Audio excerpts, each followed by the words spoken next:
ngerti janin manusia. Mijil kang sino dadine ibaratnya lahir menjadi manusia muda. Kinanti jroning laku artosipun disertai dalam setiap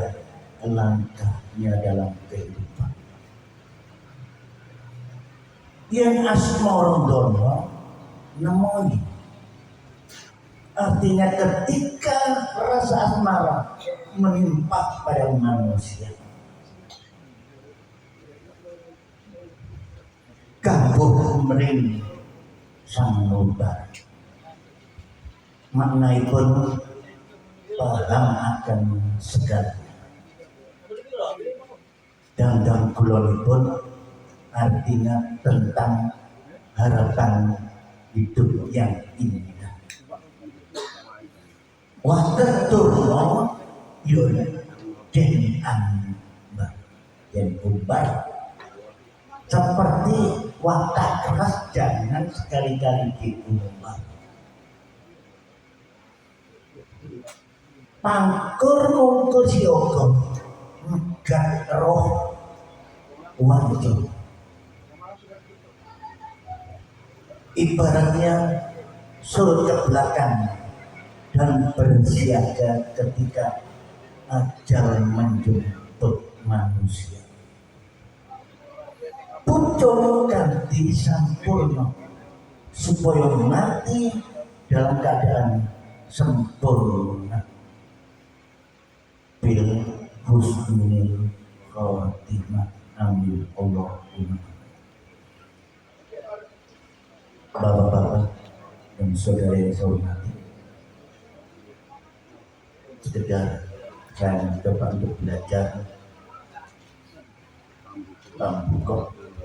tidak terlalu banyak, bodoh hanya 2-3 saja.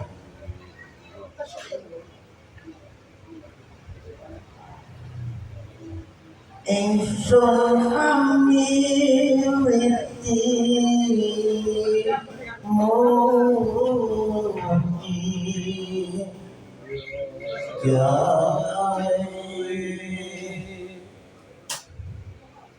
anapun asmanin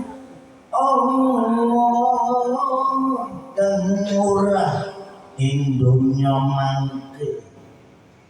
ingkang asih ing akhirat pinuti datang pegah anggandar kawelas ayu annapura wong kang dosa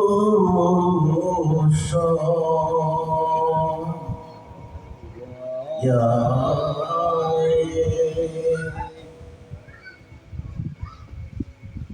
sampun muji yang iki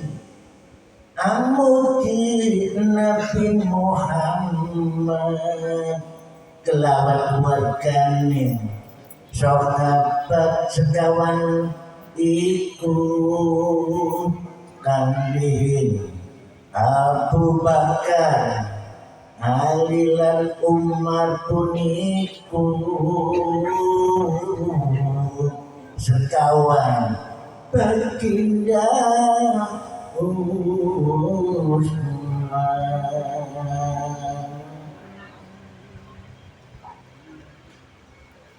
maknaipun dua modul.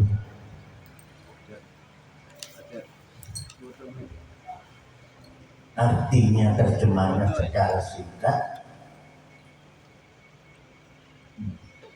saya mengawali pujian dengan menyebut asma Allah yang maha pemurah di dunia dan maha pengasih di akhirat. Pujian yang tidak pernah putus, mendapat balasan yang baik dan pengampunan bagi orang yang berdosa. Setelah memuji kepada Tuhan, lalu memuji kepada Nabi Muhammad Sallallahu Alaihi Wasallam beserta keluarganya dan sahabat keempatnya. Yang pertama Abu Bakar, Ali, Umar, tersebut keempatnya baginda Utsman. Inilah sekedar terjemah secara singkat dua kodok Mbak Asmarondono sebagai pembuka dalam modul 4. Selanjutnya akan dilanjutkan oleh pembacaan modul 4 ini Bapak Suparwan Sumonggo Pulau Madura.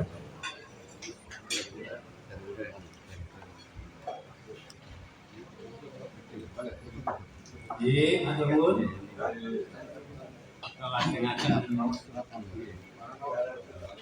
Asmarondono.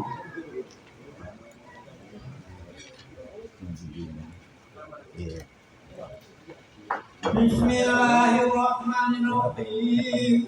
Ngalani rondo beneran nengge mani pekenonyo maringi pukul songo ramelan mulane iku inggalira ing sewelas taun kimakir winarni ing windu karang punika sadaya iku mangkane pukulan debuk samono sampuni kalan gajah pepitu puniku sabto tunggal kawinano Umar ana nulis kasareng dining terong rono citra kekasih ing kampung Upasrit Manyo milane sapunika saking mamri berkatipun kang deduko ing keromah wasane ingkang anulis ditaruh agung punika ing Sukodono kampungi tur punggung kalintang nista lewong rakit tembang saking mencul ambadukur ditaruh agung punika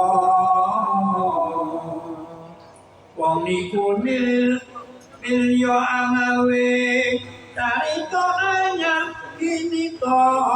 marmane kinurit mangke carita sinamung sekal tembang asmara dono kasaraning sun anungu kang geduko ing keromah ingkang pinurwa ing kawi disindu jaya punika saking Lamongan asale dusun kelanting wastanya wondene ingkang rama Yai Kening wastanipun apa putra Bangaskarta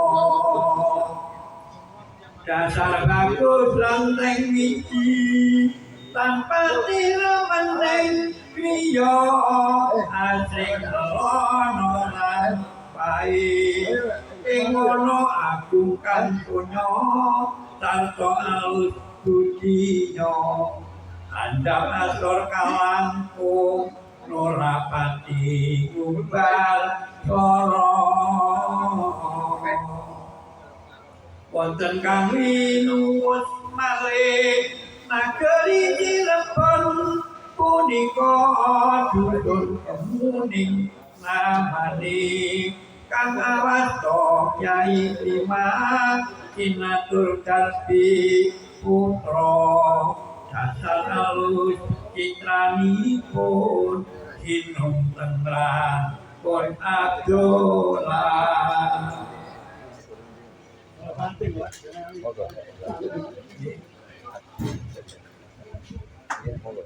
Jadrotaning ilmi kang aran Sati Abdullah mulya pirembakan mangku kalawan derek misanan putrane Kyai Salam kang wasto saitu dikuyun hati mringkiri pura kang wasto Abdullah nengge tepi teksong resengin ing sapulai wasis lamun mau Quran lakuni kula jodromo biwa mau susul dulu sampun kawinyan sadoyo yang Sunan mau ningali cuma Sati Abdullah tubuh kepranan kalim nulya wau dinakonan yang Sunan ngadika ocape wong tuamu pun Abdullah atur sebab Sutarmo acalan Gusti awato Kyai Kalimah yang Sunan anak soalon ing mengko yen badhe mulang kira maringa wisma ingsun arsa tutur Abdullah ing pakenira sakataing para santri pinulang sampun barang muli pondok dewi Kanjeng Sunan pinalaan aning dalem pandoko anduro mau andulu santri alit tinimbalan oleh mareni atumbe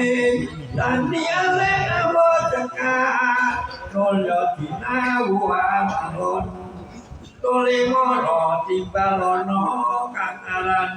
Si Abdullah kanen maring arsaning sun rakyat matur sandika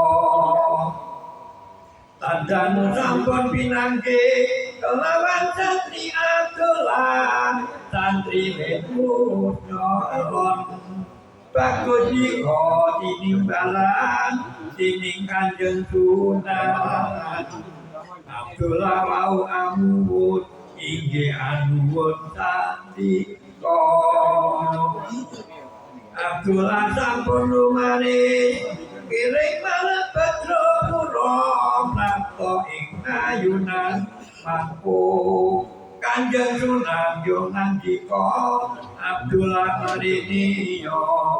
mareka ing ngarsaning sun ingsun tutur maring sira Dulu warnani lagi kaya pantes akromo lapio ing kini baik panggilawan putraning wang aturipun Abdullah inggih sandika pukulun ambut seni lampaono yen mangkono sira kaki anuli sira liya warau ing jaya bakti lan muga mrintinalira enjing sira budala Abdullah nembah matur inggih anuwun sandika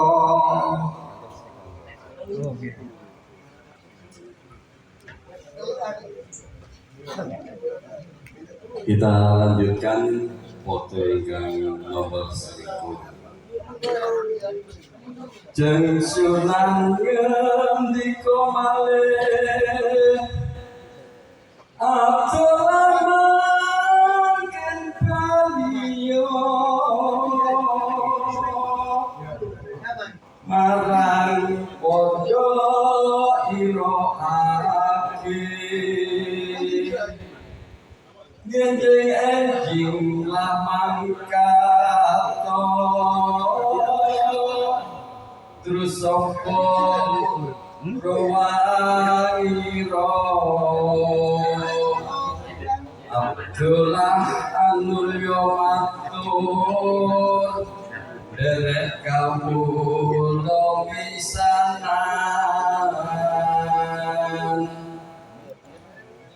risampune bangun enjing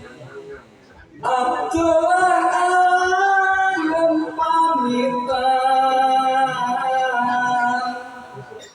dumateng jeng Sunan Mangka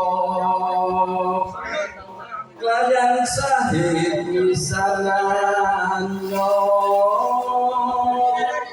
wus prapta ing ayunan Abdullah yo awot santun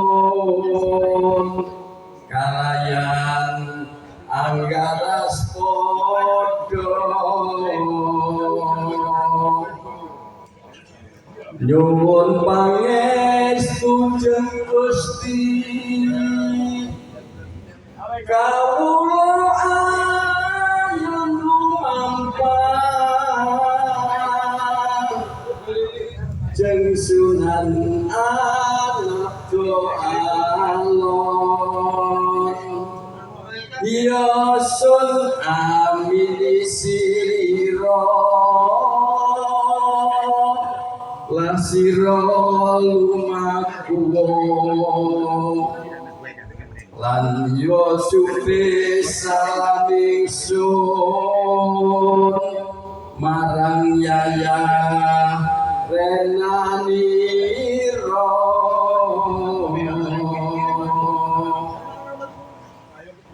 ngaras podo santri kalih lengser saking ing ayunan nulya wangsul ngring pondoke ambeta dandosanira sadaya wis binekta waos lawan duwungipun jinatul sampun lumampah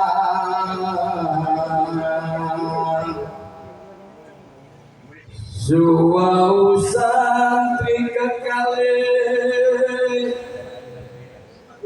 datang kawan lampano surup surya mulya reret wonten ing tepining desa kelanting namanira tandang mulya andulu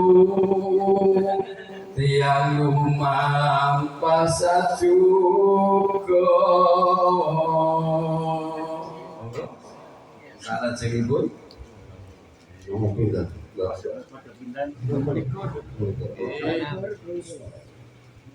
wis pedhatipun takni dening Abdullah mangkana kisah nama deret takon ing dusun pundi punika kang dinanyo awaca kelanting namining dusun Abdullah tumanggung sholat kang ditangkendel ningali dumateng wau kang sholat ngucap jroning manahe iku tawon apa boyo oleh kok mangkono kadorayan